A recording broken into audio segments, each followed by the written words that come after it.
President Trump is abroad on this Monday. I hope you're having a good day and had a great weekend. I'm still a little bit stunned.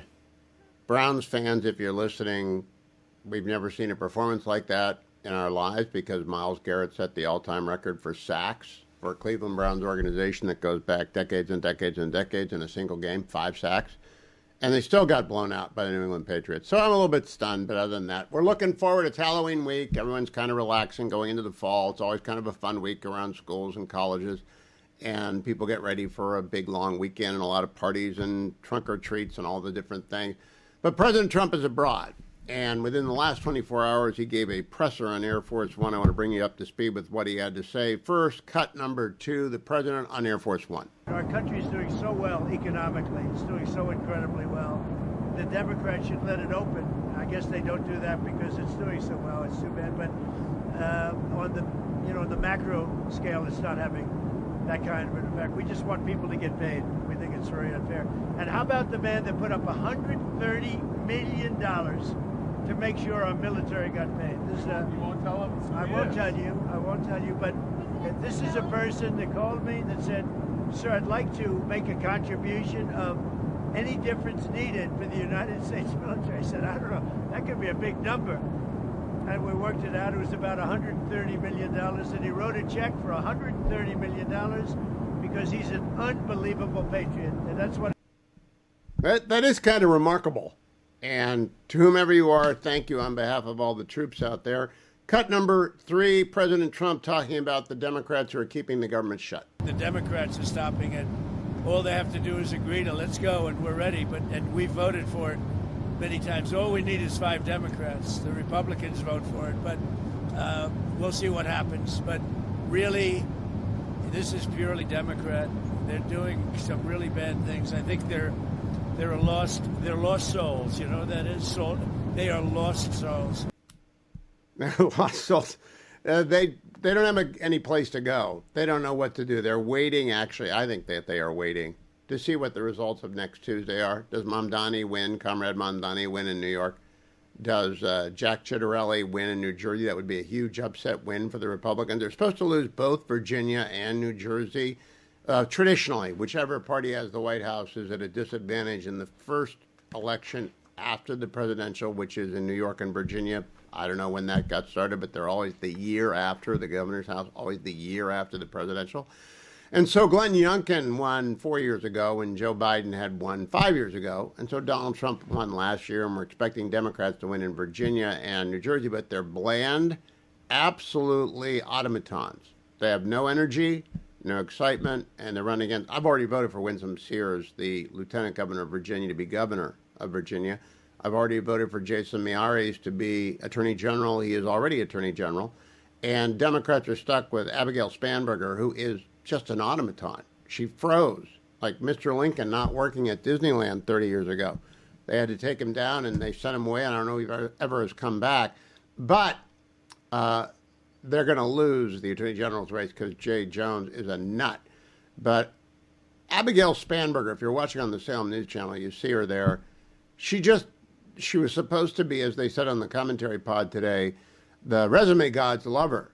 And the resume gods love Mickey Sherrill up in New Jersey. But they're both without any kind of sparkle, energy, charisma, call it what you will. And therefore, Winsome Sears has a shot in Virginia. I think Jack Ciattarelli in New Jersey is surging. So we will watch. And then maybe the Democrats will figure out shutting down the government isn't a good idea. And all those federal workers who live in Northern Virginia who have not been paid now for 3 weeks and getting angrier and angrier, you know that that's just Democrats. President Trump addressed that on Air Force One today. The demand that they made for $1 trillion+ in new spending, more than that actually, he rejected it again, cut number 4. The Democrats should just do a simple extension. That's the best way. The Democrats are holding it up. They want $1.5 trillion for people that came out of prisons, for illegal aliens that come into our country. We don't want to do that because that will really hurt the health care that we have in our country. And frankly, we'd like to see better health care, period. Got President Trump talking about 2028. being playful with Marco Rubio behind him. Cut number 6. Well, I don't have to get into that, but we have one of them standing right here. We have J.D., obviously. The vice president is great. I think Marco's great. I think, I'm not sure if anybody would run against those two. I think if they ever formed a group, it would be unstoppable. I really do. I believe that. Secretary Rubio is behind him laughing because the president is willing, is sort of wanting to will into existence a Vance Rubio ticket, and Secretary Rubio is just looking at his shoes, realizing, okay, I got to do this for 3 more years, then 8 years as vice president, then 8 years as president. That's 16, that's 19 years. How old is Marco Rubio? He's just added 20 years of hard work to his life with the president sitting there casually talking about it, and he's thinking, I'm going to be a grandfather, I'm going to be a great-grandfather by that point. And then, but he's right. It would be pretty unbelievable ticket. Cut number 5, President Trump goofing on a reporter asking him about a 3rd term. Cut number 5. One theory on how you might try to serve a 3rd term is that you could run as the vice president. Yeah, I'd be allowed to do that. Is it the White House or the White House counsels or your legal position? No, you'd be allowed to do that, but I wouldn't. I wouldn't do that. I think it's too cute. Yeah, I would rule that out because it's too cute. I think the people wouldn't like that. It's too cute. It's not. It wouldn't be right. It wouldn't be what he's talking about. And again, you've got the president of the United States. He's going to Malaysia, Japan, South Korea. He's going to have a summit with Xi Jinping. You can ask him whatever you want. You got a open shot at the boss. You can ask him about anything in the world.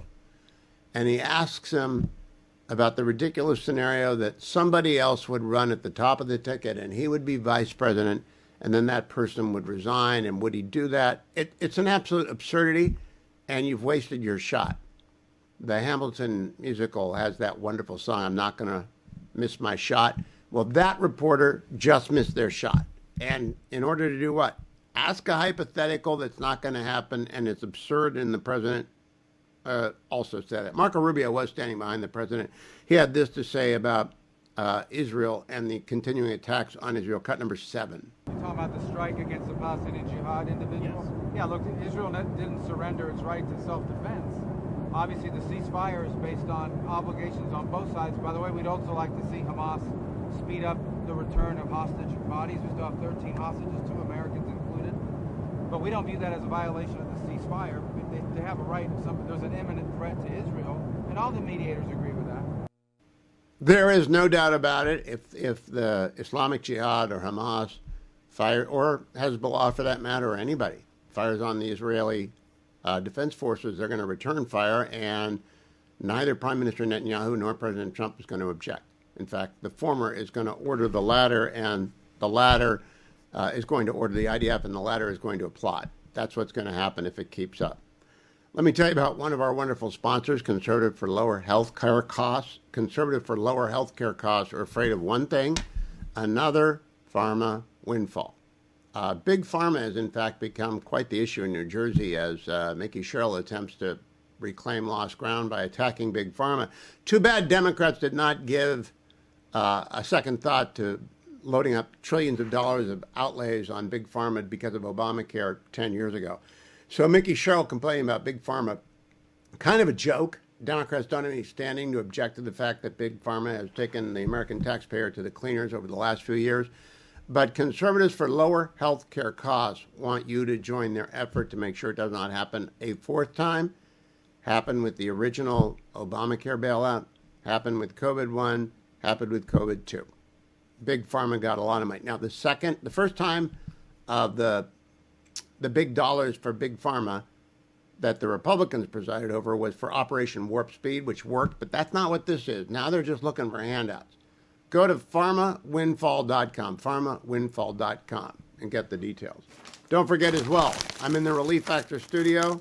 I have spent all weekend driving and cheering, and I was watching the Artful Dodger play soccer and baseball this weekend, and sitting around is not the same as running around. But nevertheless, lifting T-Rex Teddy is a little bit of a lift for this old back, but I'm happy I've got my Relief Factor, and every day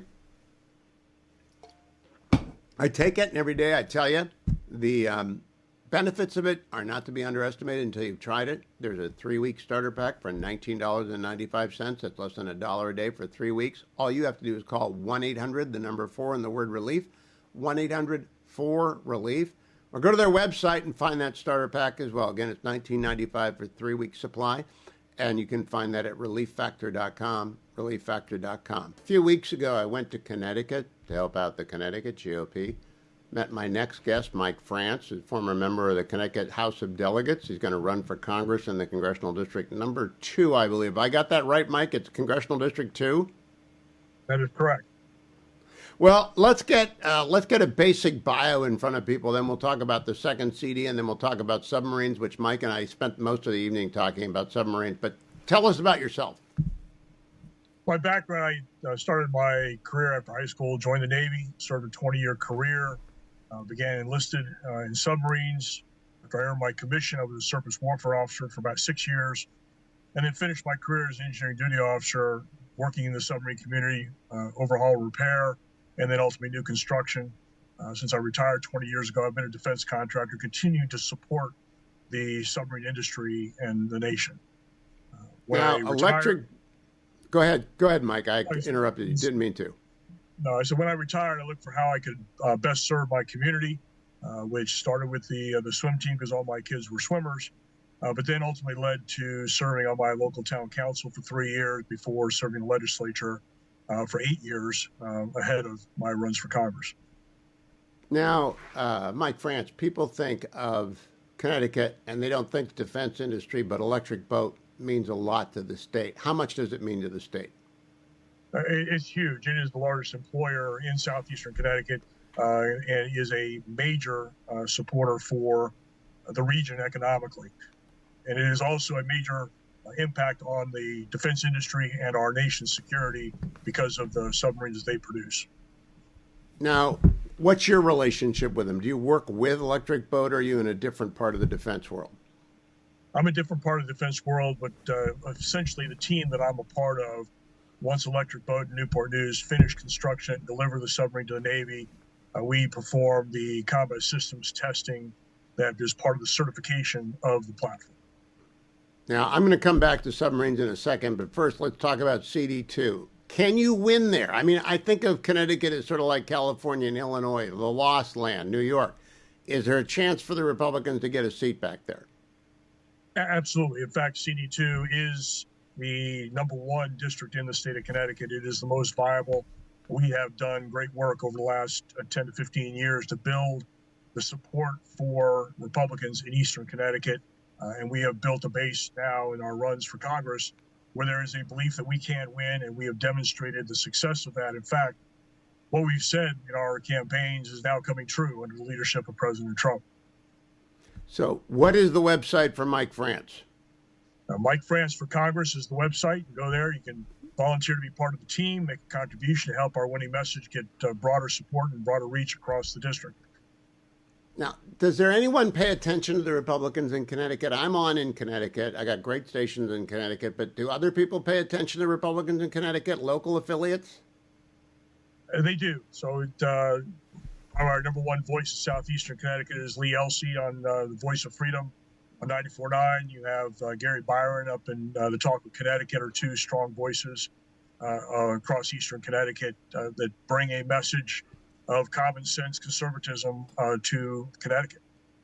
Now, I assume Yankee Republicans, Nutmeg State Republicans, are not going to be diehard right-wing MAGA folks. But you need the MAGA. Are there MAGA folks up in Connecticut?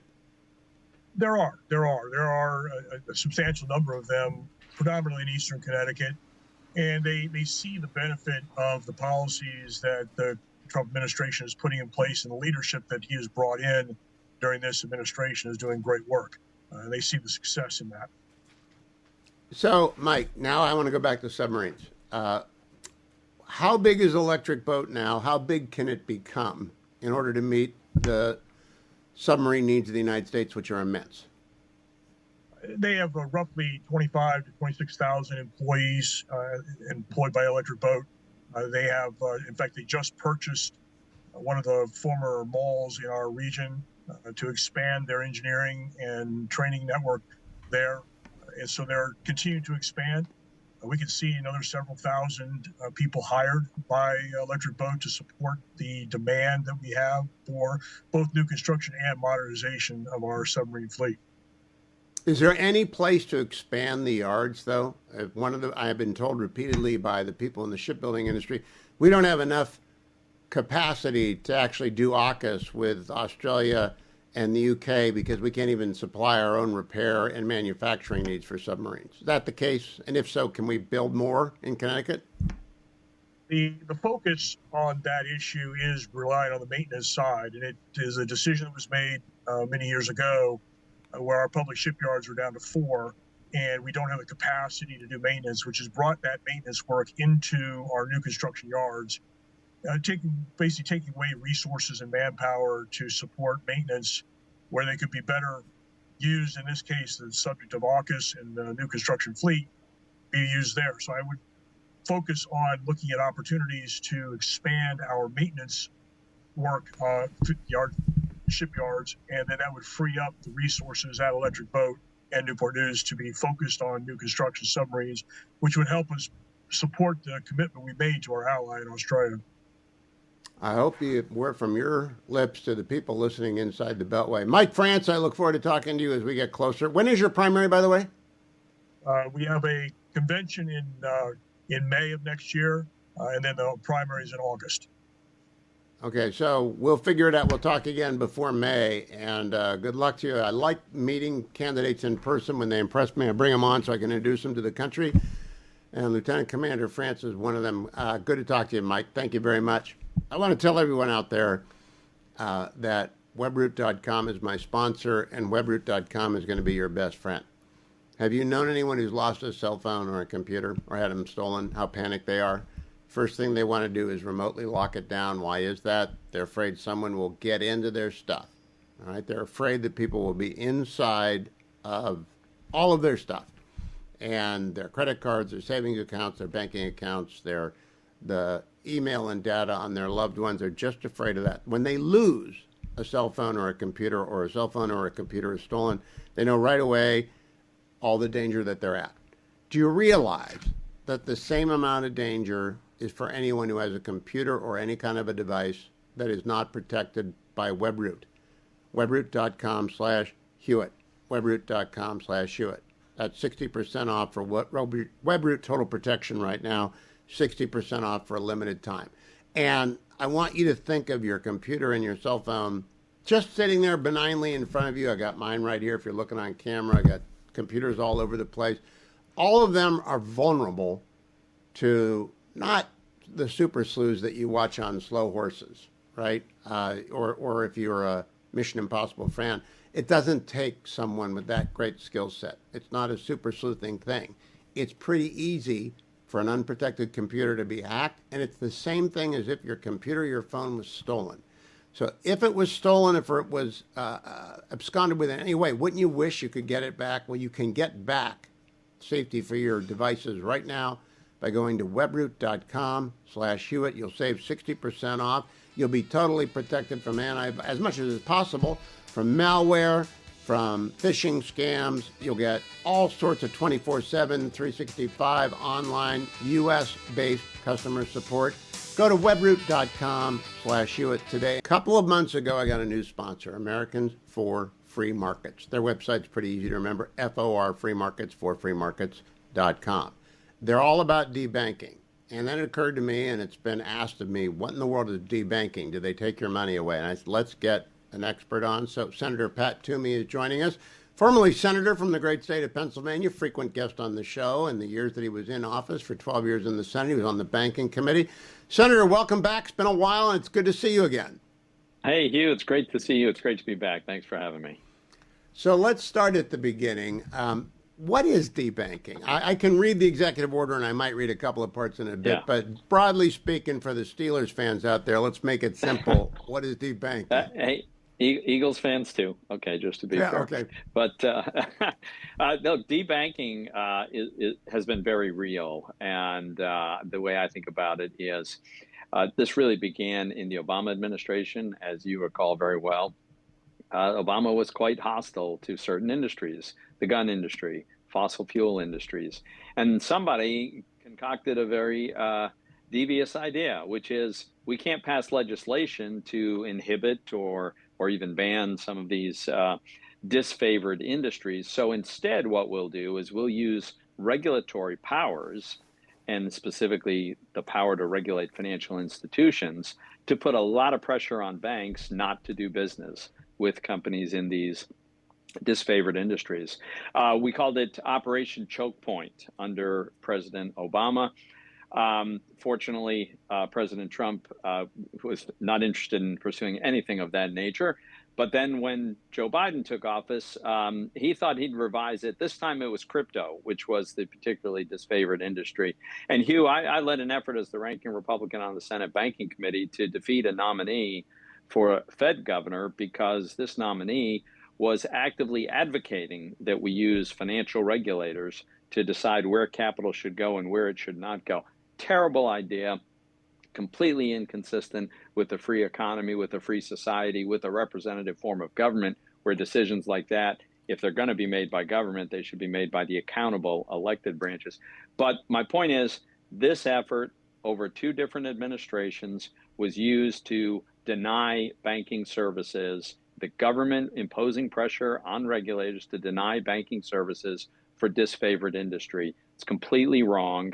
And fortunately, the Trump administration has now gone on the offensive here and is taking steps to forbid regulators from abusing their power in this way. But there's more that needs to be done because this is a travesty when American people have their own government denying them banking accounts. Well, I want to come back after the break and get into the nitty gritty of what happened under Choke Point 1.0 and Choke Point 2.0.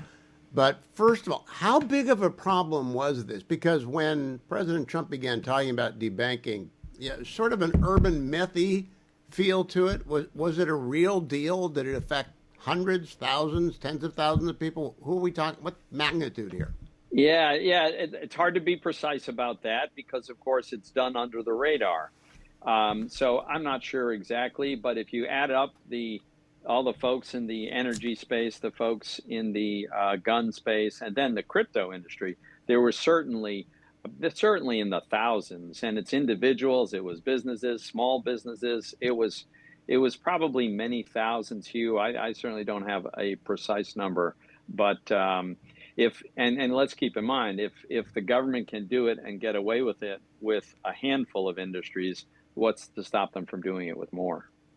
Well, that's exactly. How did people come to be aware of this problem? Did they call your office because you were ranking Republican on banking and say, hey, my bank just told me to get lost, or did you find out about it in the Wall Street Journal? How did people become aware of it? Yeah, no, you put your finger on it. I was getting calls in my office. I was getting calls from constituents saying, I've had my account shut down at the bank that I've used for years, and they won't tell me why. Because, by the way, part of the regulatory abuse was to forbid, in some cases, the banks from explaining what they were doing and why.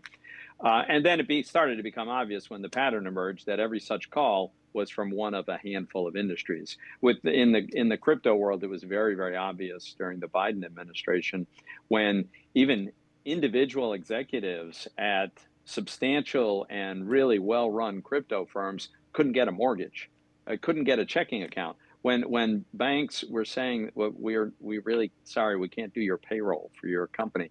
I mean, it was really quite an abuse. And again, all driven by regulators who were under political pressure to achieve this. Stand by, Senator Toomey. I'm going to go to break. I'll be right back with Senator Pat Toomey, formerly of the Senate Banking Committee. He knows all about debanking. Maybe during the break, head over to forfreemarkets.com, forfreemarkets.com, find out more. Continue my conversation with former United States Senator Pat Toomey. He represented the great state of Pennsylvania for 2 terms. He was ranking Republican on the Senate Banking Committee. He's here today on behalf of Americans for Free Markets, FOR, Free Markets for Free Markets. You've heard me talking about them. They've been sponsors for a couple of months. And I always throw in with people that I agree with who believe in free markets.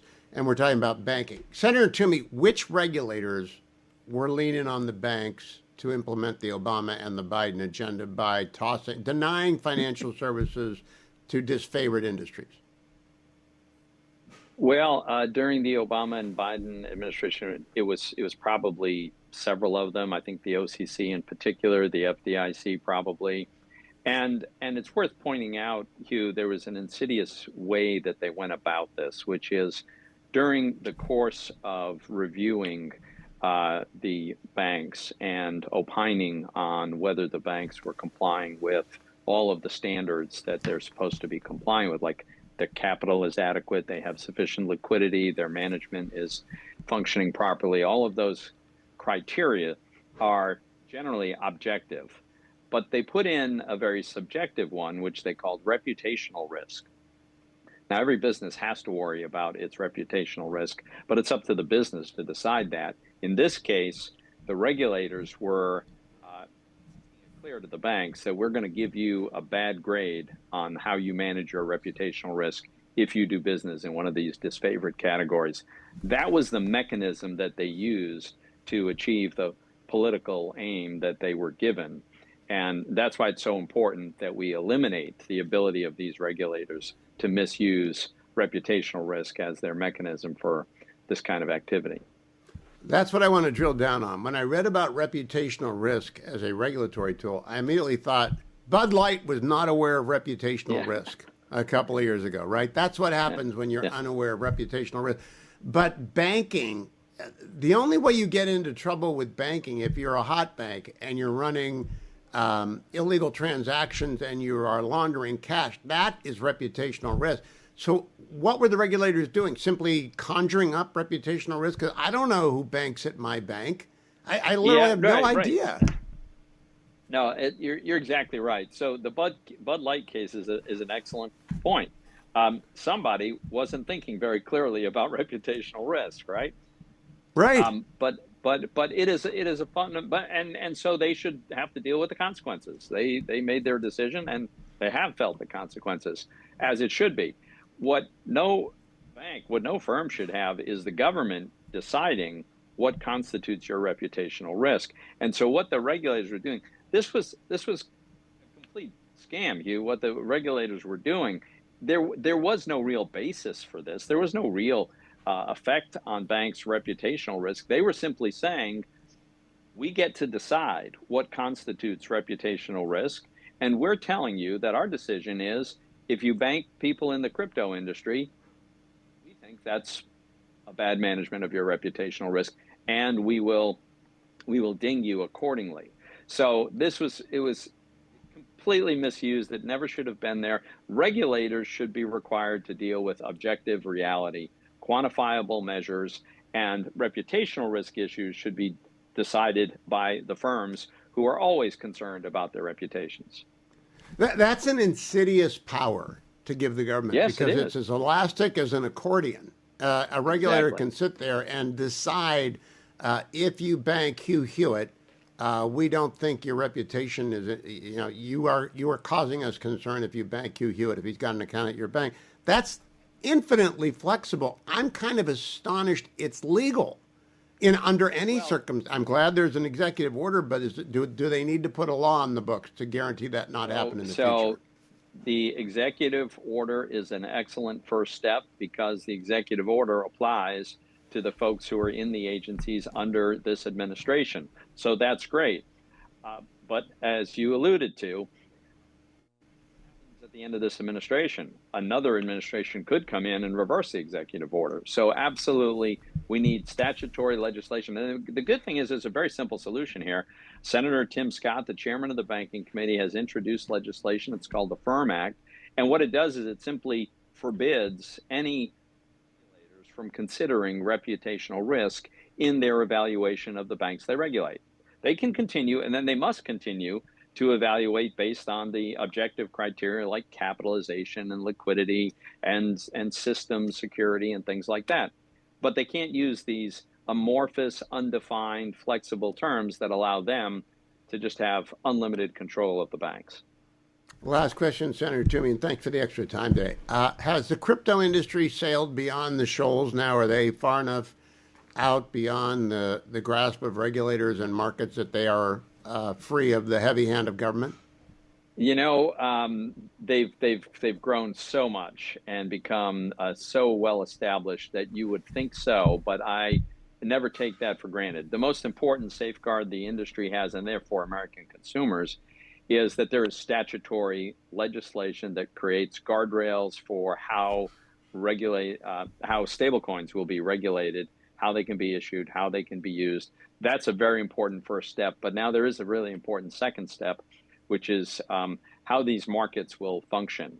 And legislation is in the works, and I hope it will pass still this year, certainly at the latest the first quarter of next year, to really lay out a regulatory framework for the rest of crypto, so that if a subsequent administration were to come along that was hostile, they wouldn't be able to simply unilaterally make changes. Makes sense to me. Senator Pat Toomey, always good to see you. Keep coming back, and thank you for educating the audience on deep banking. It's not an urban myth. It was real. It's been ended for the time being. Let's hope they put it into the earth forever with a good, strong law. Thank you, Senator Toomey. That's Americans for Free Markets, FOR, freemarkets.com. Let me also tell you about our other sponsor, American Exploration and Production Council, AXPC.org, AXPC.org, AXPC.org. And I'm going to confuse the Steelers fans because it's not AEPC, it's American Exploration Council.org, AXPC.org. Go over there and get Longer Laterals.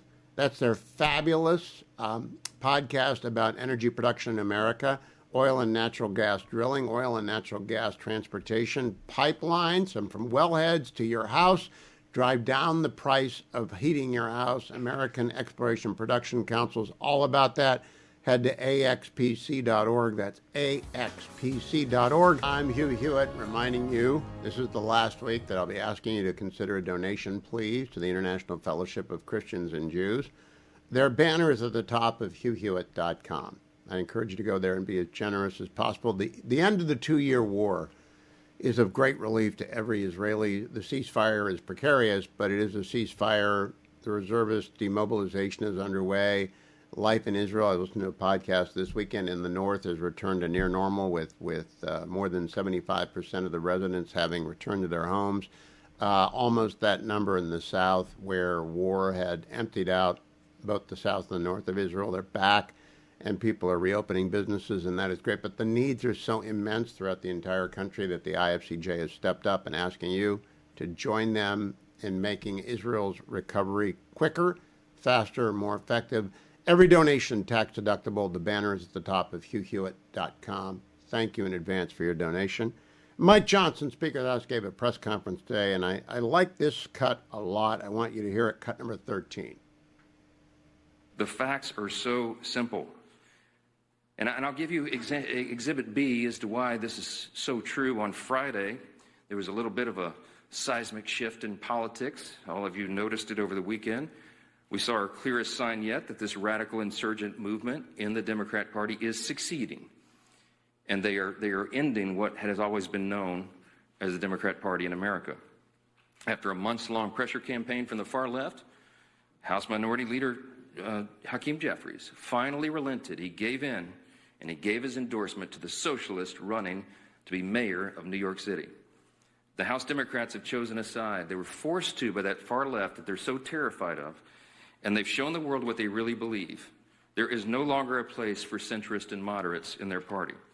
The candidate that they have endorsed, Mamdani, is somebody who we've talked about a lot from this podium. He sympathized with Hamas and openly embraced anti-Semitic language. He has called to, quote, seize the means of production because he is a Marxist. He's called to abolish our borders, to abolish and end immigration enforcement, to defund the police, and to legalize prostitution, among a long list of hits that I could share with you. Zoran Mamdani is expected to take the helm of one of the most important cities in the world and the largest city in America. And he now has the full blessing of the Democrat leader in the House of Representatives. It is shocking. And that leader and all the other Democrats are going to co-own the consequences of what they do to America's largest city. Every reporter in this room should be asking every House Democrat individually whether they too agree with Hakeem's endorsement of the Marxist agenda. It's an extraordinary moment in the history of American politics. This is not the kind of history that we need to be making. What we're I couldn't witnessing agree is with him more. In fact, I am putting the finishing touches on a column for Fox News tomorrow. It simply underscores New Yorkers vote for Andrew Cuomo, vote for Andrew Cuomo, vote for Andrew Cuomo. 300,000 people work for the city of New York. Can you imagine handing it to a guy that hasn't run a bodega? He's run a state legislative office with 10 people in it. Vote for Andrew Cuomo. Hold your nose even though you don't like him. Don't let your city spiral into chaos. I'm joined from Israel by Ambassador Michael Oren. Dr. Oren was the ambassador of Israel to the United States for many years, author of many books, and accomplished historian, the guy that we turn to for the bigger questions. And now that the war has sort of ended, and I use that advisedly, Dr. Oren, sort of ended, I wanted to ask you a bigger question, which is what you think is going to happen to the international Jewish population in an age of globalized the Intifada. Do you expect a lot more Jews living abroad to make Aliyah as you did so many years ago and make Israel their home? Is that going to go through the roof now? Well, you've seen now that that there's not huge campus encampments anymore. There's not huge demonstrations, at least not in the United States, still in Europe. And the left is already moving on to the next issue, which is ICE and immigration. Those are the big issues now. The attention span of the radical left has grown shorter and shorter over the years. You know, it was like maybe it was about 5 years for climate change, 3 years for Me Too, 2 years for Black Lives Matter. Now you're about to really just less than 2 years for Palestine. But the difference between Palestine and all these other, fads of the left was that Palestinian activism drew on 2,000 years of anti-Semitism. And the anti-Semitism is not going away. So I travel around the Jewish world. Recently been in Hong Kong, Singapore, Australia. And the Jewish communities there really feel that they may not have a future there, particularly in Australia, which is quite tragic. The Australian Jewish community really came with the first British immigrants / convicts who came to Australia at the end of the 18th century. Very deep-rooted, very successful community. They feel like they have no future there, simply by demographics. And that's true of other communities too. I was just in Canada a couple of weeks ago, and you heard very similar things from Canadian Jews. And so, yes, it's not like Canadian Jews or Australian Jews think, oh, I'm going to move to New York. It's going to be better because there in New York, I'm going to run into Mayor Mamdani. So they really have not that much choice. So many more Jews may be thinking of moving to Israel. They'd rather deal with Hamas and Hezbollah than deal with anti-Semites blowing up their synagogues in Melbourne. What is the biggest obstacle to a diaspora Jew moving to Israel? Is it the cost of housing, or is it the paperwork, or is it, what is it? What is it, a mental obstacle? You've done it, so you know. Yeah, but it's cultural. You're moving to a foreign country. You're moving to a foreign country that can be, a little rough sometimes. And it's certainly a different language if you don't know Hebrew. And your kids will go into the army here. They may not be going to the army for living in Connecticut or living in Sydney. There are, the taxes are high, but the taxes are high in Scandinavia too. But there are many, many advantages. There's the universal health care system, the very good infrastructure.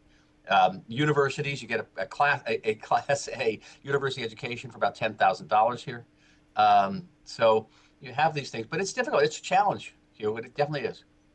Now, it's also a superpower, like the United States. The advantage to living in the United States and China, and I don't see much of an advantage to the latter, but in the United States, it's a superpower. Yeah. We are clearly, well, Israel is a superpower now, and I don't know if Israelis realize that, but do diaspora Jews realize you can pick America or you can pick Israel, but in either place you have a fighting chance of not being killed unless you go to New York City or someplace like that.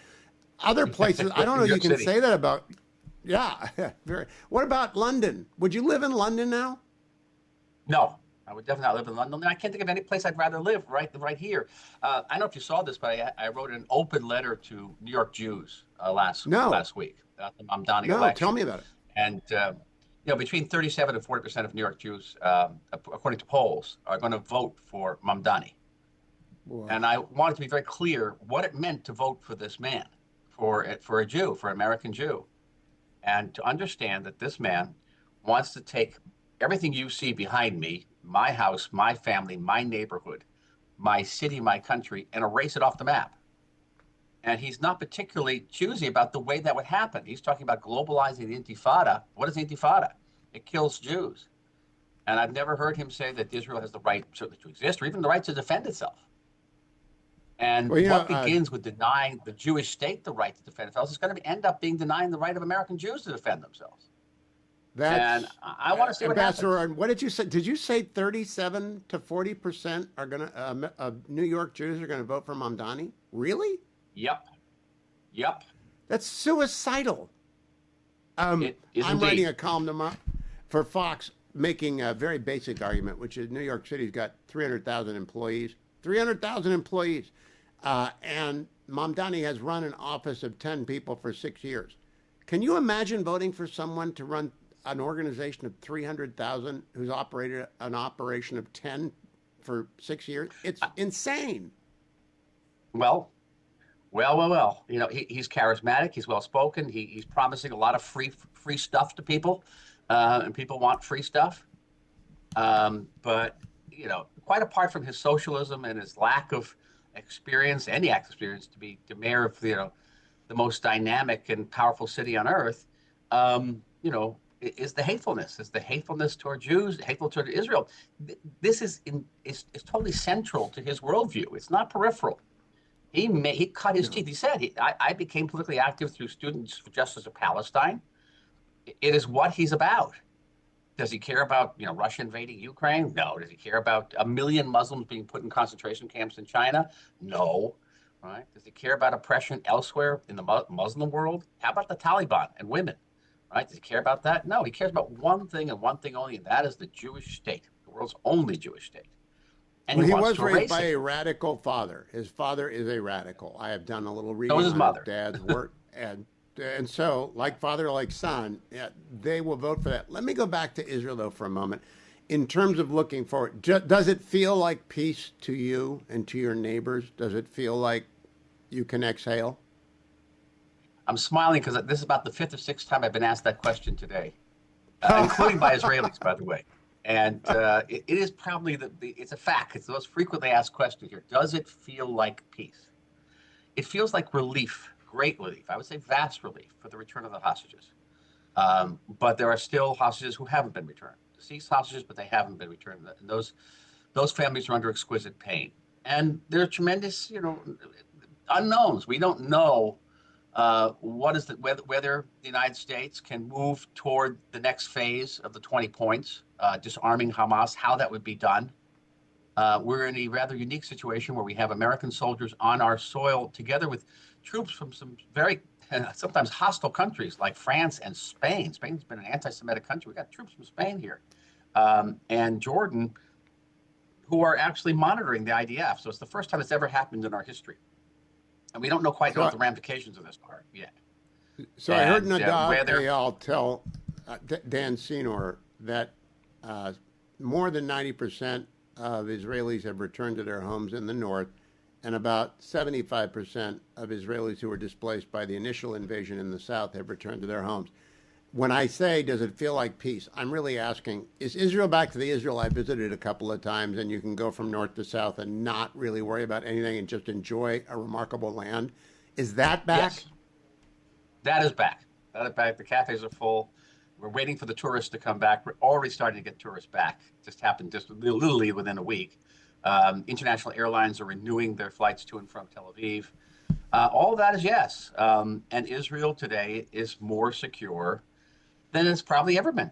And we have to acknowledge that. You know, I met a group of people from Chicago last night to whom I had spoken at the end of October in 2023. And I remember getting up in front of this audience in Chicago, and I think I was half dazed and discussing what we were facing both in Gaza, in Lebanon, in Iran, with the Syrian and Iraqi militias, with the Houthi rebels. And I said to this group last night, could you imagine in your wildest dreams, on that night that I spoke to you in Chicago in October 2023, you imagine we'd be sitting here tonight and looking at how the Middle East has been radically transformed and what the possibilities of transformation are even greater now. We could have peace with Lebanon, peace with Syria, peace maybe even with Iran, but certainly peace with Saudi Arabia. And through Saudi Arabia, peace with the entire Sunni world. Who would have imagined that in their wildest dreams in October 2023? And it is we had to take that miraculous. moment just to really internalize that. Yeah. That's miraculous. It's wonderful. And I hope the whole world understands this is a much better place to be than we were 2 years ago. Dr. Michael Oren, thank you. Follow him on X at Dr. Michael Always Oren. good. Ambassador, thank you. I want to remind everyone, I'm in the Relief Factor studio. So I've got the bag of Relief Factor right here, which I tell you about every single hour of every single day, 15 times a week.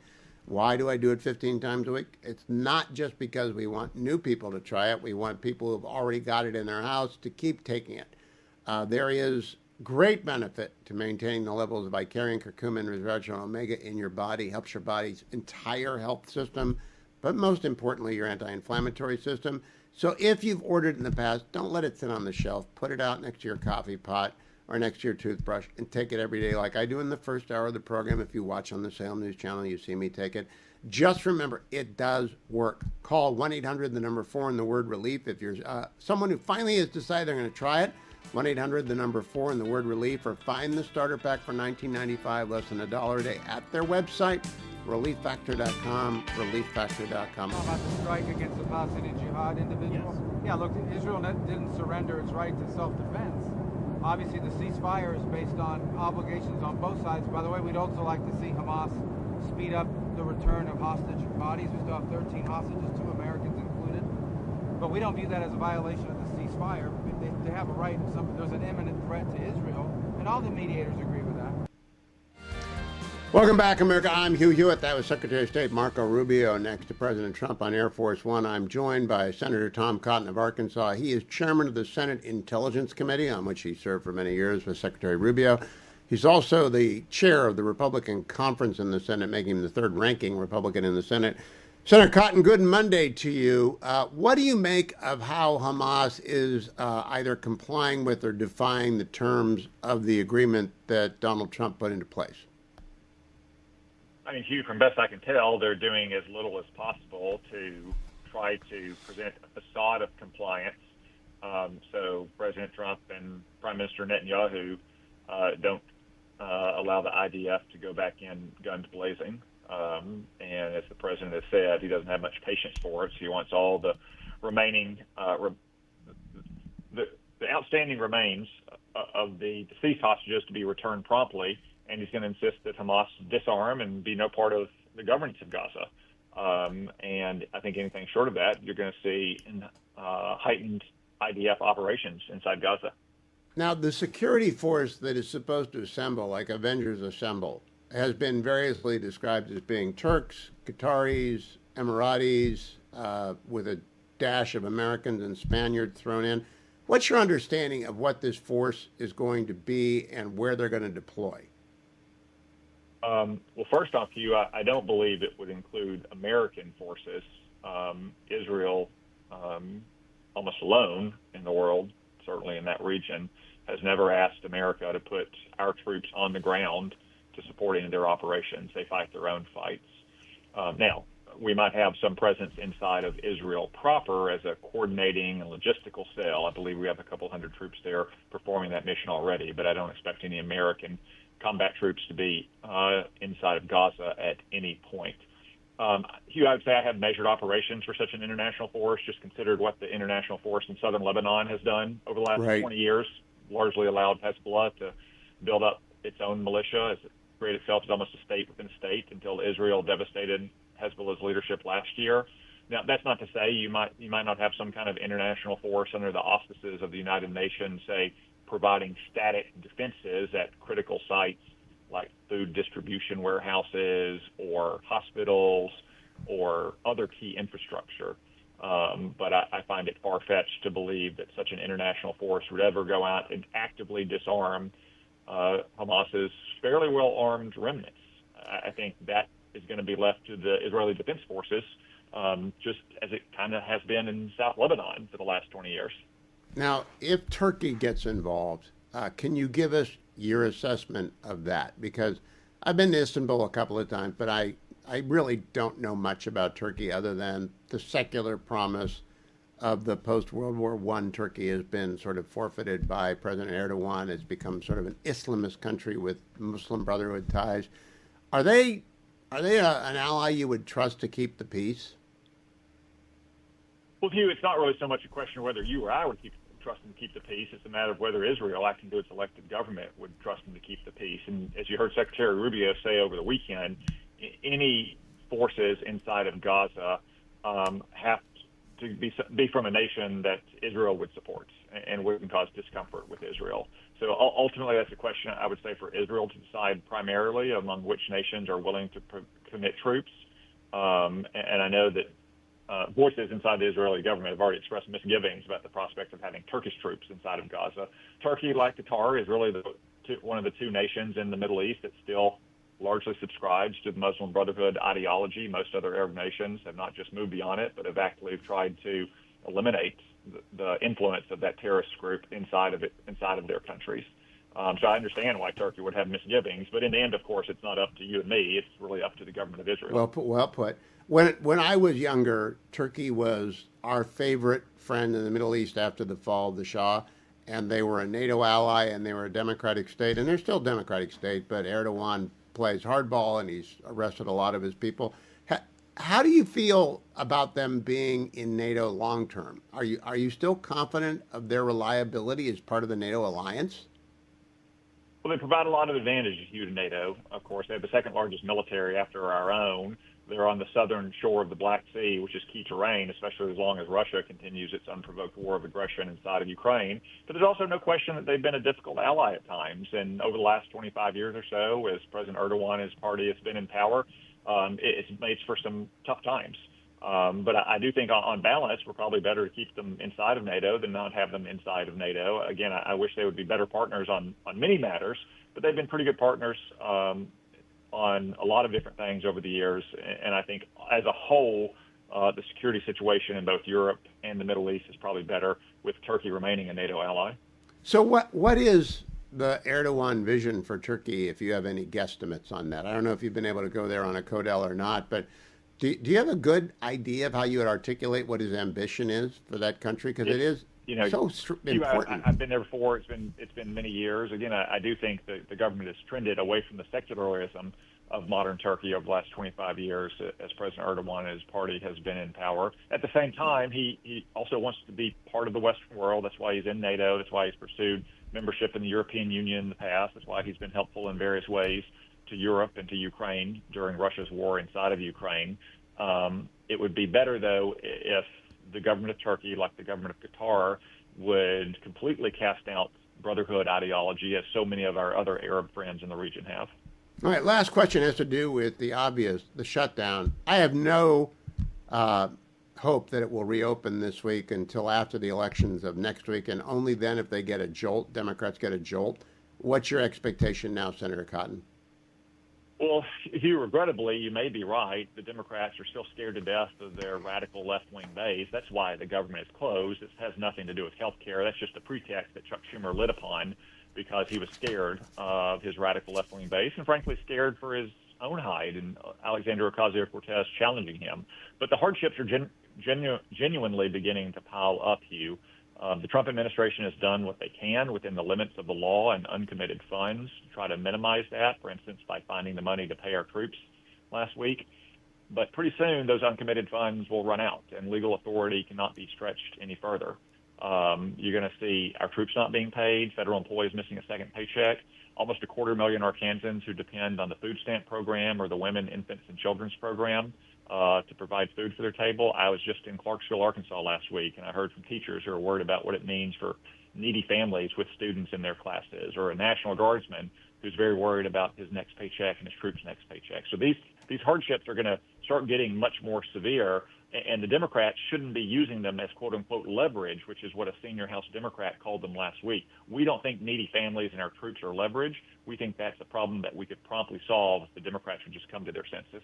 It's a shameful episode, but a Seinfeld shutdown about nothing is the definition of the Schumer shutdown. Senator Tom Cotton, always good to talk to you. Thank you, Senator.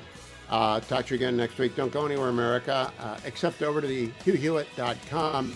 At the top of there, you'll see the International Fellowship of Christians and Jews. There's a bar there asking for your donations. One more week.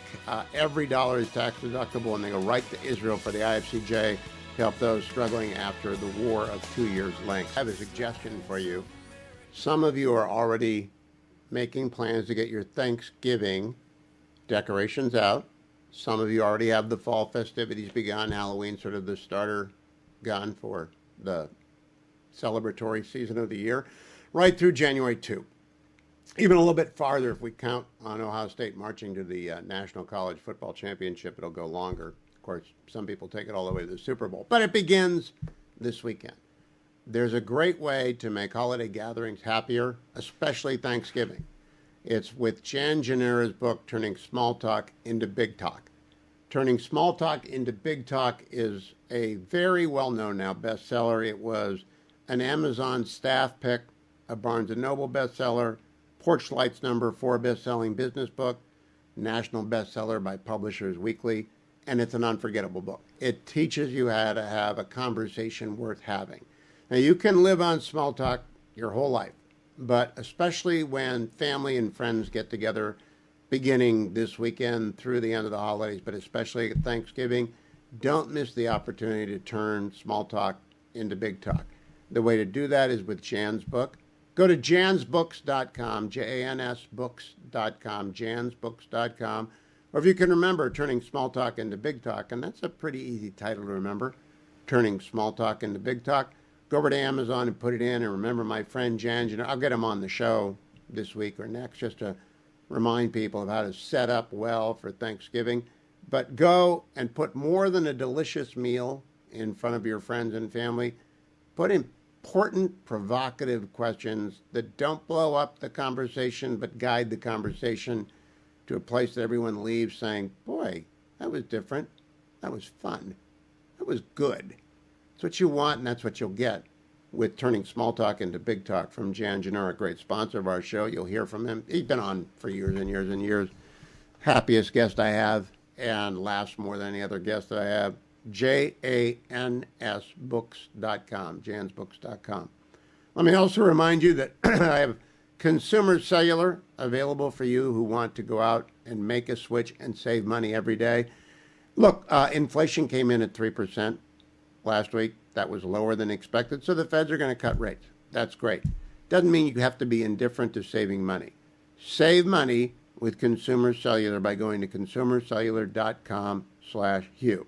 How much money? It depends on, well, how indifferent you've been to checking your phone bill and your cell service. How much are you paying? Do you have any idea? Do you have an unlimited data plan? Do you have any idea what they cost? You got grandfathered, right? You think you're fine. You haven't looked in years. You'll be shocked. You will be shocked when you find out how much you're paying for wireless. And when you get over your shock, all you have to do is call 1-800-411-4454 and say, I want to make the switch. It takes about 20 minutes to do that. If you use my code HUGH25, either at consumercellular.com/Hugh or when you're on the phone to 1-800-411-4454, remember the code HUGH25.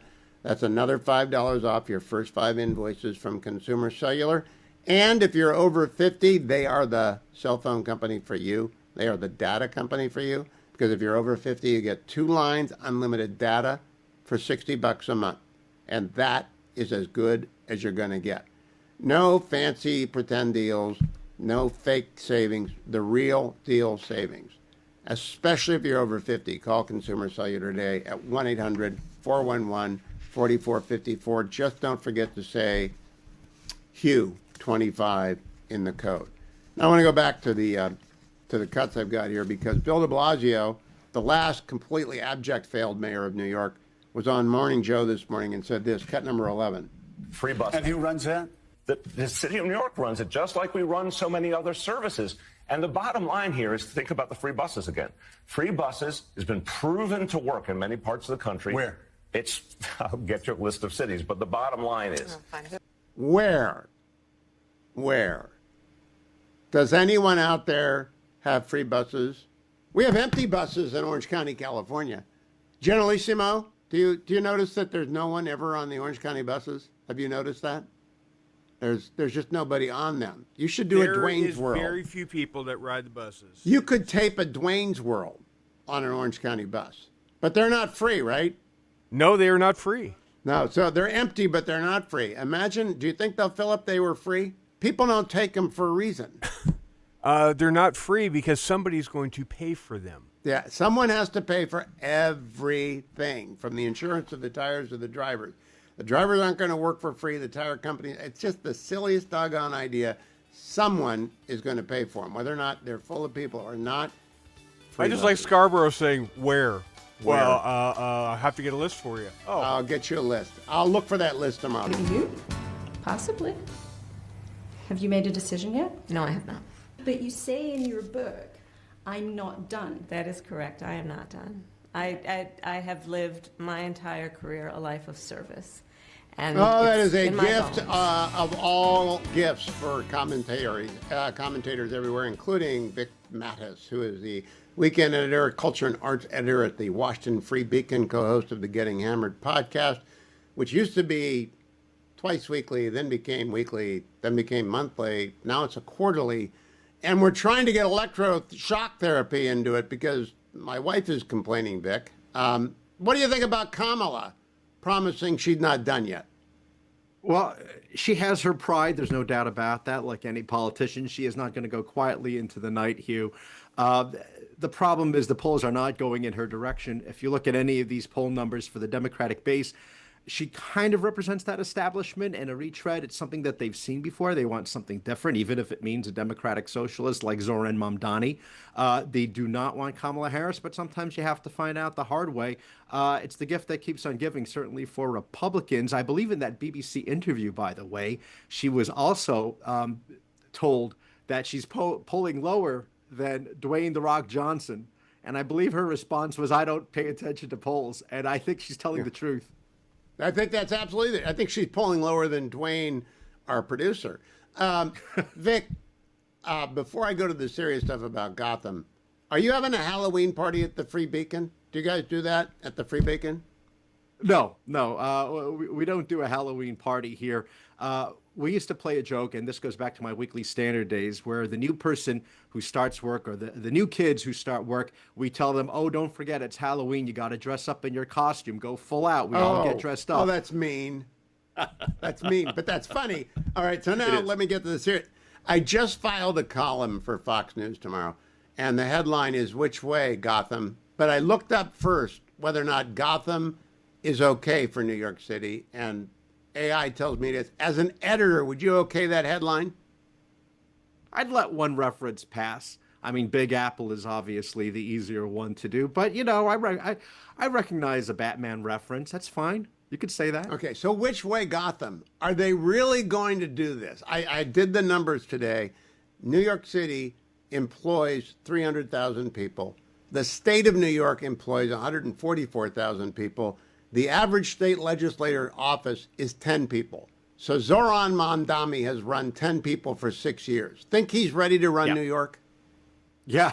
Well, they're going to about to find out, Hugh, because those numbers are undeniable. He's going into this. He's winning. Andrew Cuomo basically underperformed in those debates. He didn't give us anything new in terms of what his plans were. I mean, yes, thank you for reminding us that Zoran Mamdani is a socialist. We all know this. And obviously his sympathies are with the Hamas activists. We've seen the chants, globalize the Intifada. He's not backing down. New Yorkers don't seem to mind it, sadly. I mean, at least there's enough New Yorkers. If you look at the turnout rate, it's huge. A lot of young people out there, they want change. They're going to find out, oh, it's easy. How do we get free things? We tax the rich, which isn't exactly getting a free thing. But they seem to hope that the rich people won't have cars or planes and go away from the city of New York. Many have already done so. And just wait for that. And just wait for New York City police officers, too, to follow that wave of flight. 160,000 people voted over the weekend, which is like 10x what a normal week before the mayoral election is. Do you think that might have a bit of hope in it, that the polling did not capture the breadth and depth of the electorate? Maybe people are waking up that, my God, who's going to run the city in an emergency? Can you imagine, for example, Vic, California had a series of rolling blackouts, 2000, 2001, again in 2020. Can you imagine New York City with a blackout with Zoran Mamdani as mayor? No, I was going to go back to the late 1970s when they had the famous blackout during the Summer of Sam. It would be something to that effect. Yes. And as we know, he is not going to be really tough on these, rioters and looters and things like that. I mean, obviously, he's not on the side of the police. He's denied that he ever said defund the police. And of course, all the evidence is there. The social media paper trail, if you will, virtually speaking, shows that he's been very much for defunding the police. So you get what you pay for, you get what you vote for, I should say. And in that case, it's not going to be good. I mean, obviously, a lot is going to be depending on who he surrounds himself with, but I don't think that's a good crowd either. And as far as the turnout goes, are there a lot of people who are finally saying, no, I need to step in and say, that was a lot of fun and everything, but we need to have a responsible adult?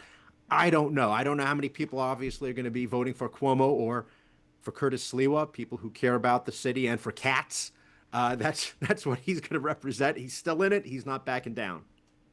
Well, do you know anyone who personally is going to vote for Mamdani or Sliwa other than Cuomo? I don't. I don't know anyone. Yeah, this is hard. This is hard to fathom. I've spoken to somebody, I mentioned this before, when I was up in Connecticut, a very well-off person, a software person who makes a lot of money, works in the city, asked all his young people, who are they voting for? He said they're all voting for Mamdani. And why is it? Because, well, it's so expensive to live here. This guy seems to have the answer, and it's going to be cheaper for us. That's what they seem to think. And he warned them otherwise that, nope, you're going to find out the hard way. And he's just going to have to move out of the state permanently. Okay, so give me some good news. You were in New Jersey this weekend. I was. What do you see on the ground for Jack Ciattarelli? Well, there are a lot of support posters and yard signs, everything for Jack Ciattarelli.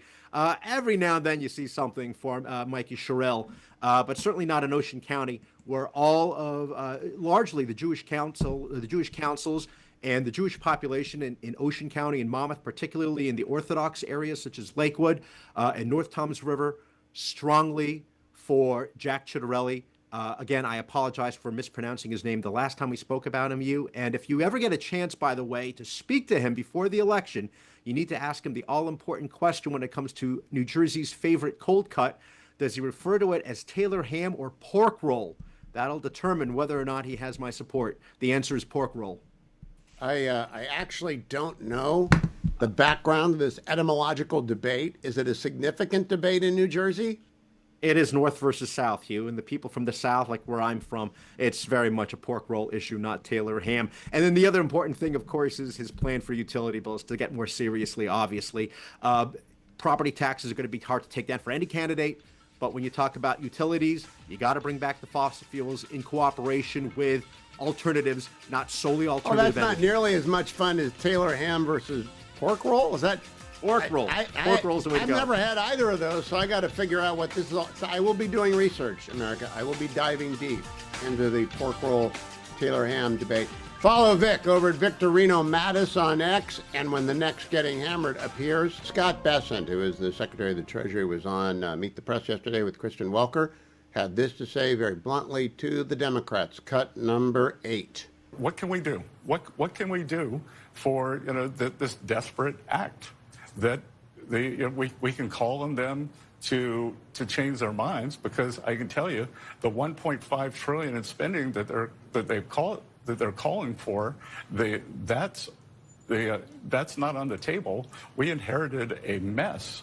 We inherited the worst budget deficit to GDP when we weren't in a recession and we weren't at war. It was 6.4, 6.5%. We've managed to bring that down to 5.9%, and we're not going to let them be irresponsible with the.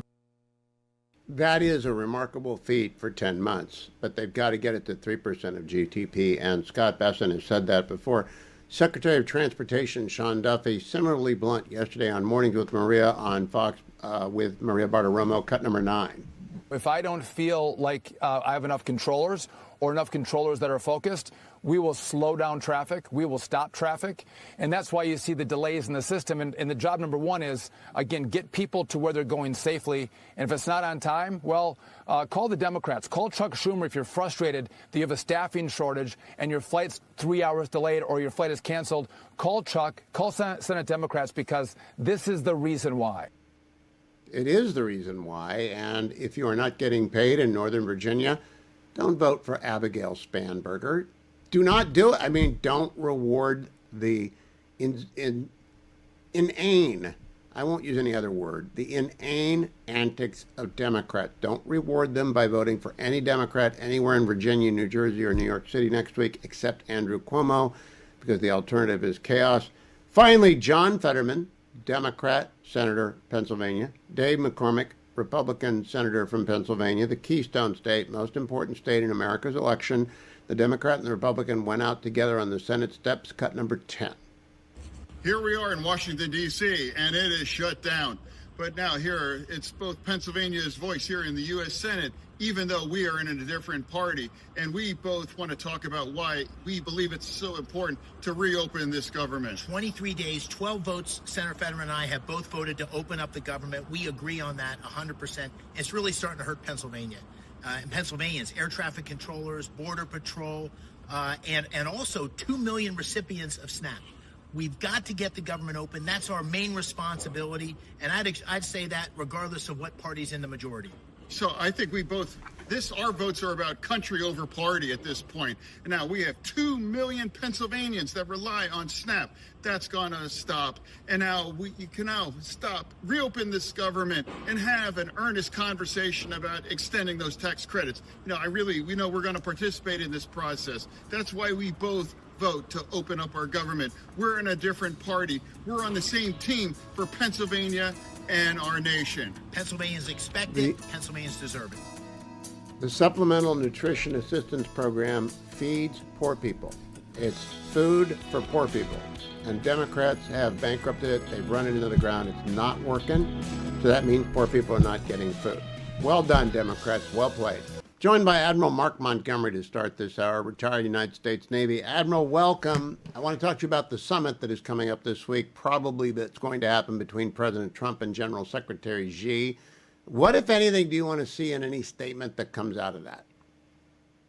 Look, it's really, Hugh, what I don't want to see. I don't want to see Taiwan, and for lack of a better term, thrown under a bus. I don't think that'll happen, but we do need to be careful about this, that Taiwan is not trade space here.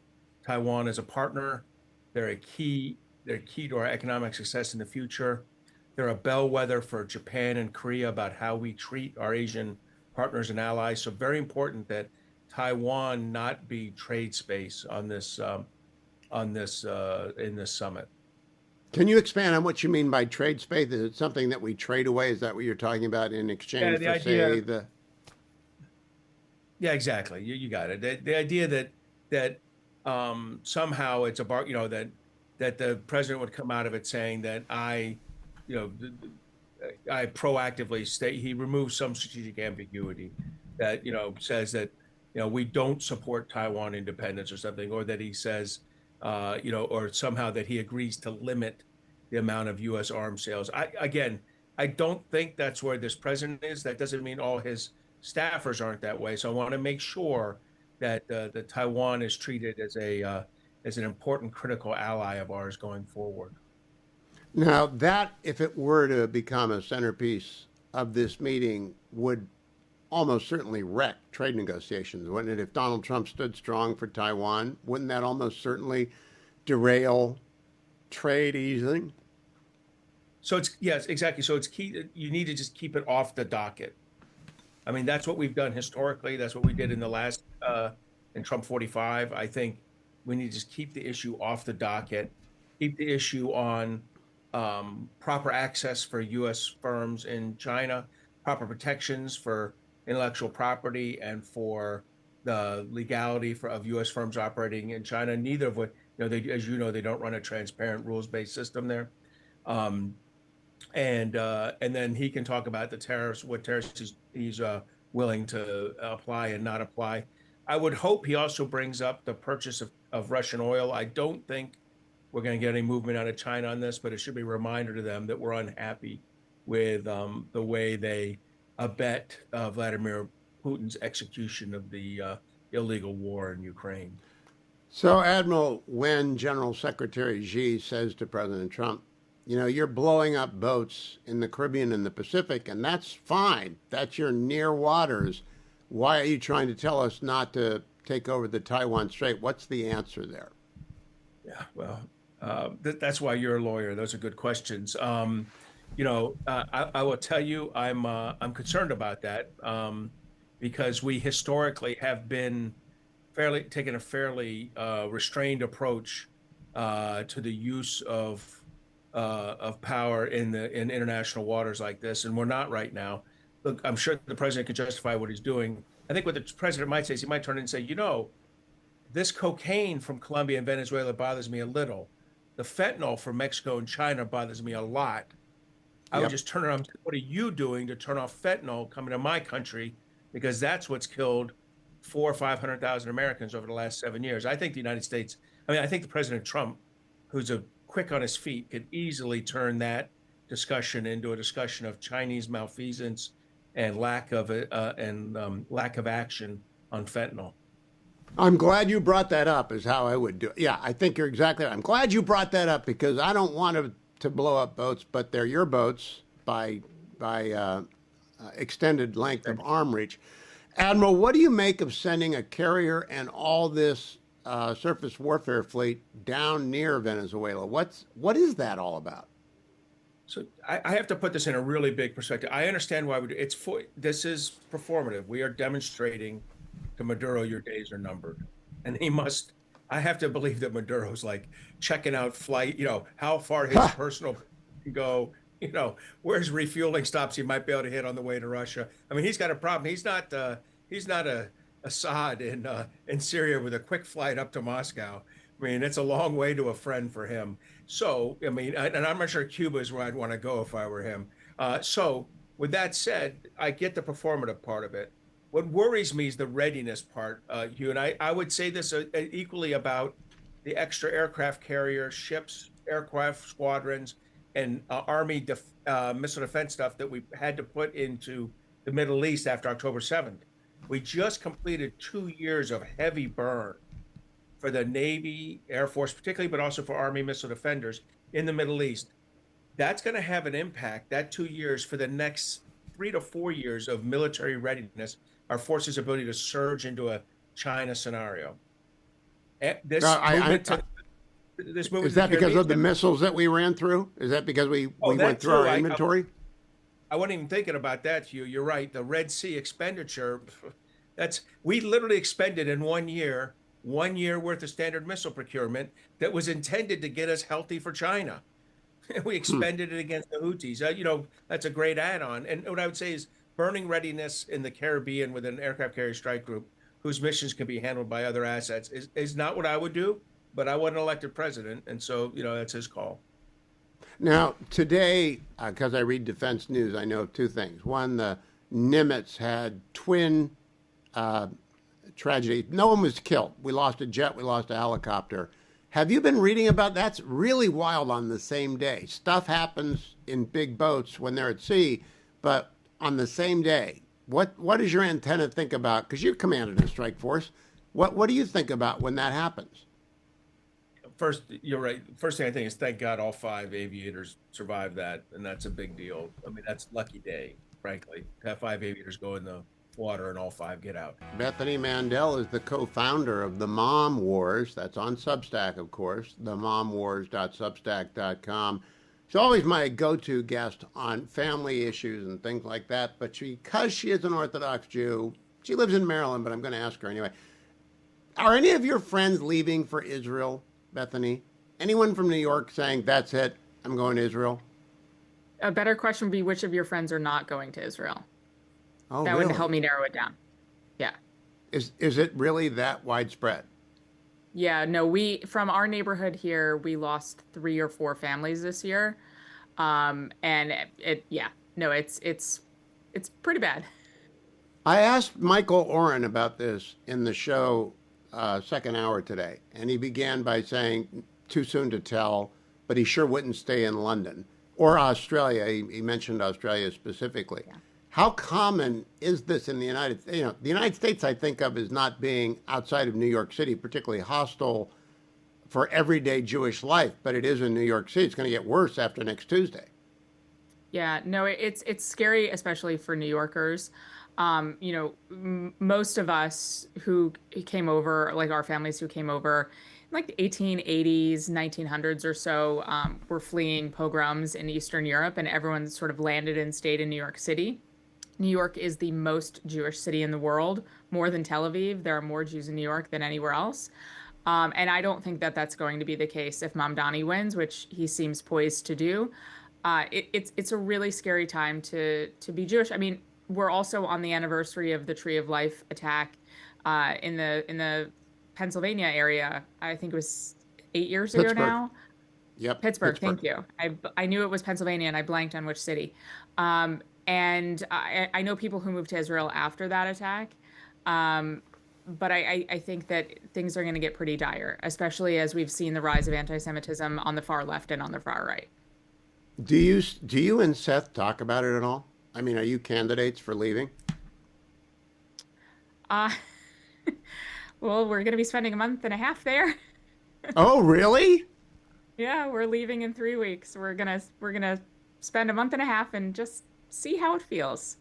Okay, first and most important question, are we still doing this segment when you're in Israel? Yes. I mean, I talked to Oren and Haviv, and I talked to Nadav and Amit, so you ought to be able to find a computer that hooks up, right? Yeah. A little bit later. Don't worry, I'll be there. Yeah. All right, so a month and a half. I love to dig into people's, personal business. Where are you going? Are you going to Tel Aviv? Are you going to Jerusalem? Where are you going to hang out? So we're spending a week in Greece, and then we're going to be spending a month in Jerusalem, and then a week in the north. So our home base is mostly going to be in Jerusalem. So if in the extraordinary instance that you decided, we love it so much, we're moving here, would you be Tel Aviv people? Would you be Galilee people? You're not going to go down. You are not kibbutzniks, right? No, we're not. We would not fit in. We have a lot of friends in a city that's actually halfway between Jerusalem and Tel Aviv called Modi'in. And that's probably where we'd end up. It's sort of in the middle of nowhere. And like a very up and coming place where lots of our friends have ended up. So Bethany, not that I put why? any thought into this whatsoever. Yeah, but why? Why are you even thinking about it? Where am I going to send my kids to college? Ohio State. Did you see what happened at Michigan the other day? That's Michigan. I did not say Michigan. I wouldn't send them to Michigan. I said Ohio State. We're safe there. We had some. The president of Ohio State University is an Annapolis grad, and boy, did he stomp out the anti-Semitic outburst that they had a year ago. Just crushed it. Yeah. I mean, it feels like, we have nieces and nephews who are starting this process, and some of the schools that they looked into that seemed okay when they were doing their college tours very quickly turned not okay. So I want somewhere where I know that from the beginning of freshman year through the senior year, they'll be okay. And there's not that many schools that I would put those eggs in that basket right now. Oh, I would take a bunch off. I know we're not doing Northwestern, Harvard, Michigan, the schools with which I have the most association. But you go to the normal SEC school or the normal Big Ten school, not Northwestern, and you'll be fine. But where your kids are going to go to college, fine. But can't they go to Hebrew University when they get old enough? Yes, but then they'll end up staying there. So maybe we should. Well, yes, but then they have to take you when you come. Make them do the hard work of opening up the homestead, right? Yeah, we'll see. I mean, this is just this. It's been a conversation in our house for 15 years, and I don't know. I mean, we're going for my daughter's bat mitzvah, and we've been planning this trip her entire life, and we'll see how it is. And I appreciate having this conversation on live radio. Well, I think it's curious when Michael Oren. I listened to Nadav Eyal and Dan Senor last week, and they told me 160,000 Israelis left in the long war, but they didn't know how many people came. And I thought to myself, well, they've got to have more than that coming from Europe because you're just nuts to live in London right now.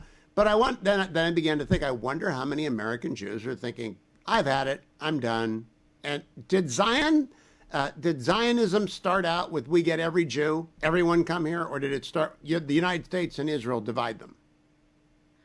I think that the goal is, for Zionists, for every Jew to end up there, but to me, I mean, this is sort of the thing that keeps us here. I don't know if that's necessarily the goal that Zionists should have, because there have to be people here that are holding down the fort. You know, President Nixon used to have the old yellow pad exercise. You draw a line down the middle of a yellow pad. You put the pros and the cons. What are the cons of going? I don't think I'm allowed to say this as a conservative. I love living in the Washington, D.C. area. I love everything about it. No, you're not allowed to say that. No.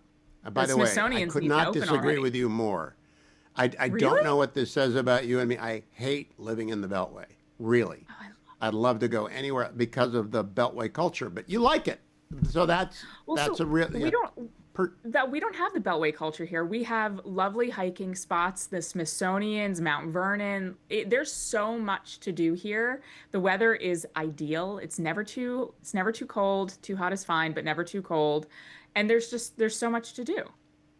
Let me introduce you to a person who's never lived in California, Bethany Mandel. And the weather is so ideal here. That is the craziest thing I've ever heard. Have you ever been here in the summer? Or do you go to somewhere else in the summer every summer? I used to live in Cambodia. This is my jam. Point taken. That's the worst place I've ever visited. And I got nothing against the Cambodians, but it was absolutely the direst place I've ever been. Bethany, if you took a vote of your children, what would they say about Alia, if I'm pronouncing that correctly? Yeah, that's part of why we're going, because we want them to have a vote. That's more than just Hamas is bad. They don't know. They've never been. So let's go see. They've never been? No. Can they speak any Hebrew other than the Torah reading for bat mitzvah?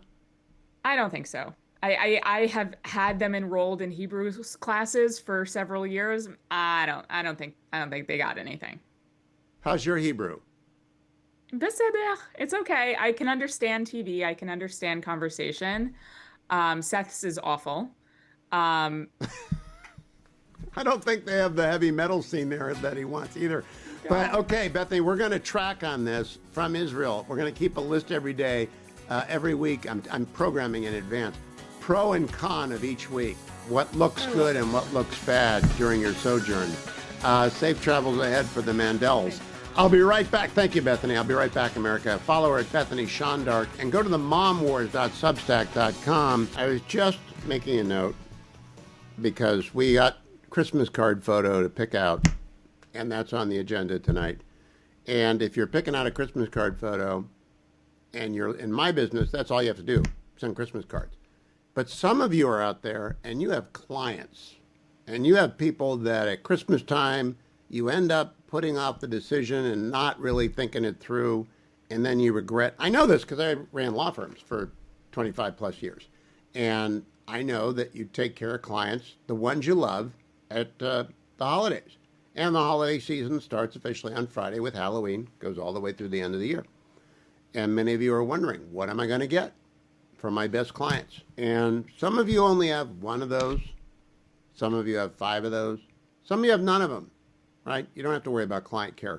But some of you really do have to take care of clients and people in business with whom your relationship matters a lot. And you want to say thank you. That's really what it is. It's thank you for your business. How do you do that? I have the suggestion. They happen to be a sponsor. BestHotGrill.com. All right? Go to BestHotGrill.com because they make an astonishing array of Solaire infrared grills. From the big monster grill, and I'm not suggesting that you give that to clients. That's not a good return on investment. The ROI, I mean, that's unless the client's really the greatest client in the world and you don't mind spending that much. But the hibachi, the small grill, you give them the Solaire infrared grill for Christmas or New Year's present, and they will never not know what you gave them. They will use it every weekend that they go to a football game, every time they get it out on the back porch, every time they have a picnic. BestHotGrill.com. Now, if you're buying yourself a present, you want to try it before you buy it. Best Hot Grill has that. Just go over there and look at all the makes and models. Rhett and Irene have been making them in California with their family for decades. They're the very best grill made in America. They're fabulous. They heat to 3,000 degrees in a minute. and they sear and cook your meat. And if you're a fish person, I don't understand grilling fish. I don't understand grilling turkeys either. Some people grill turkeys. But if you want beef, that's your best bet, besttalkgrill.com. But I am thinking like a partner here of a law firm, and you have a budget, and you got some clients. Yeah, they get a Christmas card from the firm, but if you send them at besttalkgrill.com, they're going to love you. I don't recommend sending them Relief Factor. I recommend sending yourself Relief Factor. Longtime sponsor of the Hugh Hewitt Show. I take it in the first hour every day. I remind you as you're driving home from work. And you had a Monday, right? Monday's behind you if you're on the East Coast. It's not quite behind you if you're on the West Coast. You're probably just beginning your drive if you're in California and going out to Moreno Valley on the 55 and the 91. I am here to tell you, if you've got a pain in your back, a pain in your neck, a pain in your elbow, wherever it is, Relief Factor will work it. It'll work magic on it. You just got to try it for 3 weeks. The 3-week starter pack is $19.95. It's less than $1 a day. You take 3 a day on the first, every day for the first week, 2 a day, second week, and then you're down like me to 1 packet a day of the 4 pills, Icarian, curcumin, resveratrol, and omega, and you will thank me. That's what you give to yourself. Here's what my present for you is, cut number 1. Could it be you? Possibly. Have you made a decision yet? No, I have not. But you say in your book, I'm not done. That is correct. I am not done. I have lived my entire career a life of service. That's my present. And I'm not done. Thank you, Kamala. The vice president has not sent me your book. Now, I got a book today, but I ordered it for myself. If you're watching on the Salem News Channel, it's by Joseph Epstein. Never say you've had a lucky life, especially if you've had a lucky life. He's the best essayist in America. He's one of my 2 great white whales. Guests that I have not been able to get in 25 years of this program. Now, one of them, it used to be only Joseph Epstein. I walked up behind him once at a Hillsdale College event. I introduced myself. He said, I know who you are. You've been saying nice things about me behind my back. I said, would you ever come on the radio show? He said, no. He said, no. And he doesn't need it, want it. He doesn't do book promotion because he gets people like me telling people like you, Joseph Epstein is the finest essayist in America, absolutely the best. So if you want to learn how to write, I got every book of Joseph Epstein's somewhere. And this new one, I saw it came out, I ordered it immediately. By the way, they're not a sponsor. I'm just telling you. I have a bunch of books to read that I got to read for the program because they're interesting guests and I want to talk to them. But this is just for pleasure. I have no chance of getting them on the air. But never say you've had a lucky life, especially if you've had a lucky life, appeals to me immensely, and not because of the blurbs and not because of anything except the fact that for decades, from the time he was editor of American Scholar to the last book, he's kept me entertained, laughing, and smarter, and I think a better writer. Joseph Epstein. Never say you've had a lucky life, especially if you've had a lucky life. Right there. Take it to the bank. That's the Ted Lasso music. I call myself the Ted Lasso of talk radio. And because I want to be nice to you once a week, I do Monday Magic and Misery Football with Doug Lesmarie, co-host of the Bill and Doug Show on Substack. Free podcast, a couple times a week. Best podcast on college football in America. But if you want all of it, you have to subscribe at the Bill and Doug Show, osu.substack.com. On Mondays with Doug, we do the magic and the misery, and I give him the floor to tell us who's feeling great and who's not feeling like football talk at all. Hello, Doug. Hey, Hugh. Good to be here as always. Thanks for having me. A lot of good magic, and I think we like to talk about sometimes teams that are still under the radar a little bit. Georgia Tech in college football moved to 8-0 with a 41-16 win over Syracuse. Georgia Tech 8-0 for the first time since 1966. I think I've mentioned Georgia Tech here before. You got some friends. Like, think about that, Hugh. Since 1966. Like, that's a long time, and here they are having their best season. Definitely on track for the college football playoff. Isn't it nice to have somebody new? It is, and in fact, we are the highest-rated afternoon drive show in Atlanta. So there are lots of people clenching their fists and saying, yes, somebody noticed us. Yeah, really good. And then also BYU, also 8-0, second year in a row.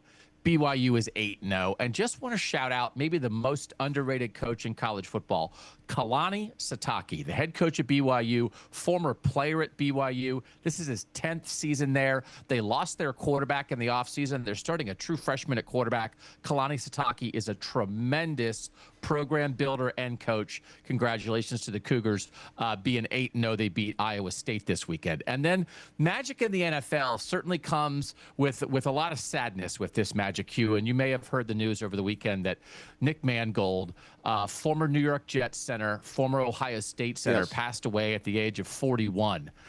He had put out a call on social media just a couple weeks ago looking for a kidney donation, and he passed away from kidney disease. And then his team, the New York Jets, got their first win of the season. They were down 31-16 going into the fourth quarter against the Cincinnati Bengals.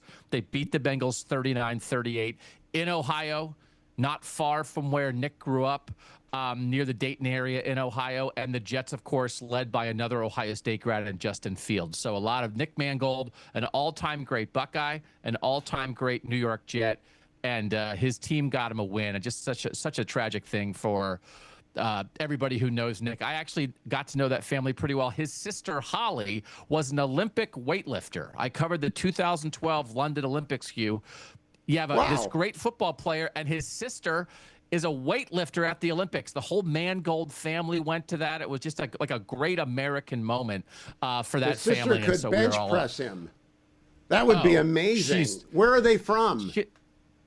Centerville, Ohio. Oh, so I know just Centerville. like really a lot of great players from Centerville to go to Ohio State. And so just again, such a tragic passing, but the great memories of Nick Mangold as a player, as a Jet, as a Buckeye kind of guy he was coming out this week. Great family, and obviously our thoughts and prayers with them. Misery and magic. I want to go back to magic, and I want to put on your radar because my brother-in-law is a career Marine, went to Annapolis, and he calls me like every week to tell me that Navy is still undefeated.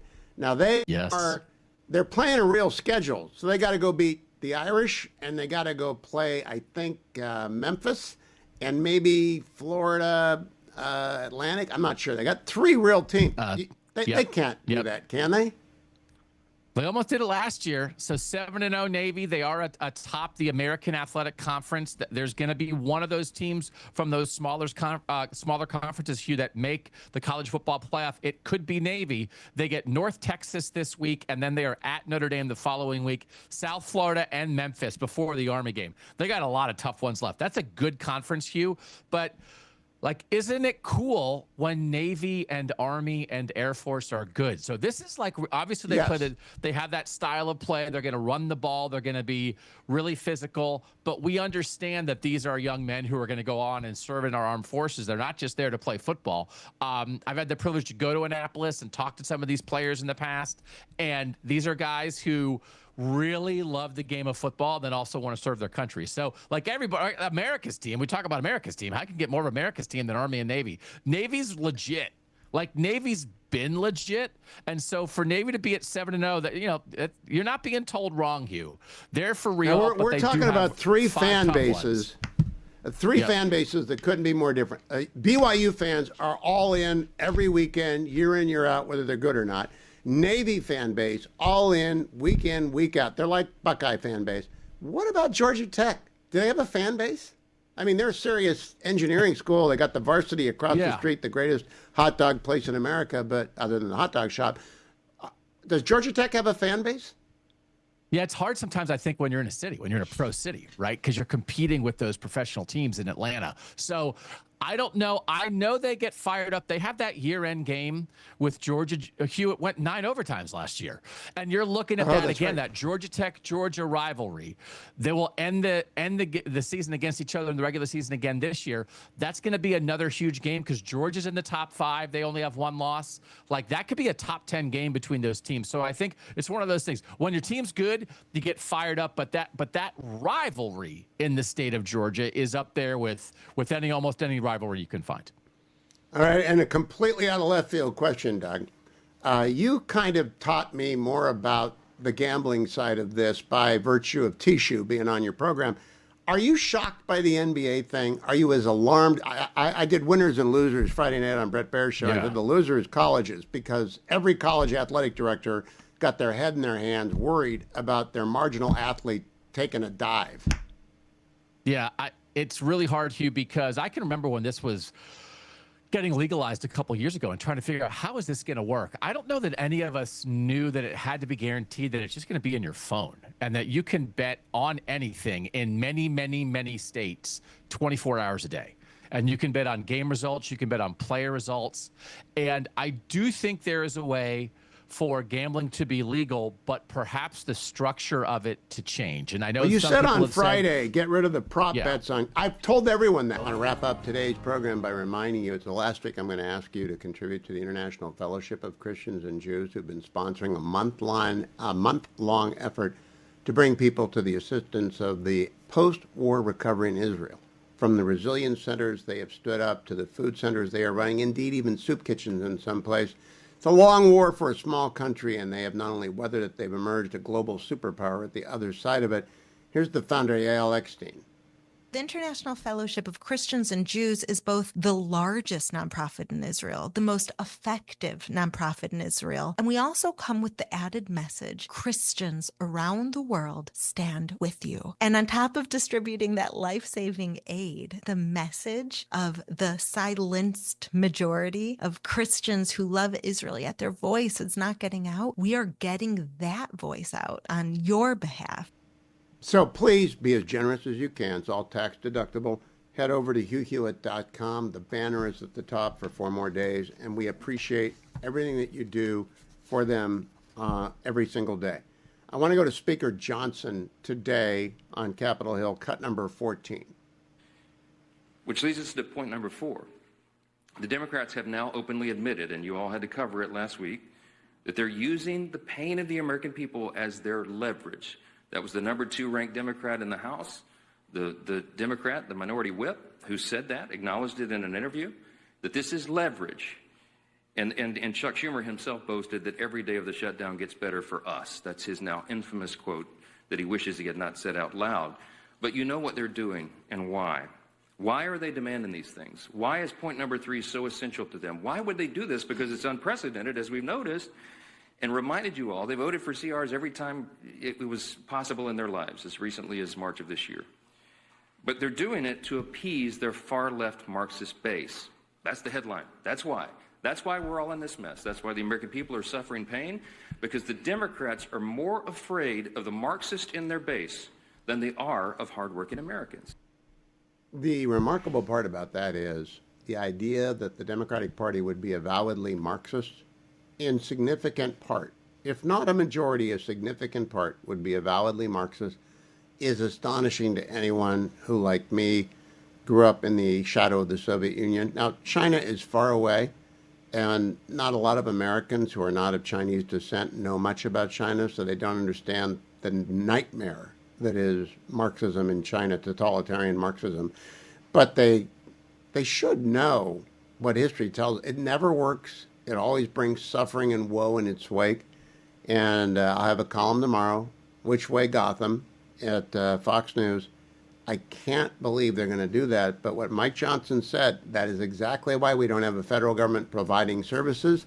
It's the anti-good of the people party right now. They've actually shuttered the Supplemental Nutrition Assistance Program, among others, and they're not paying federal workers, many of whom need that paycheck.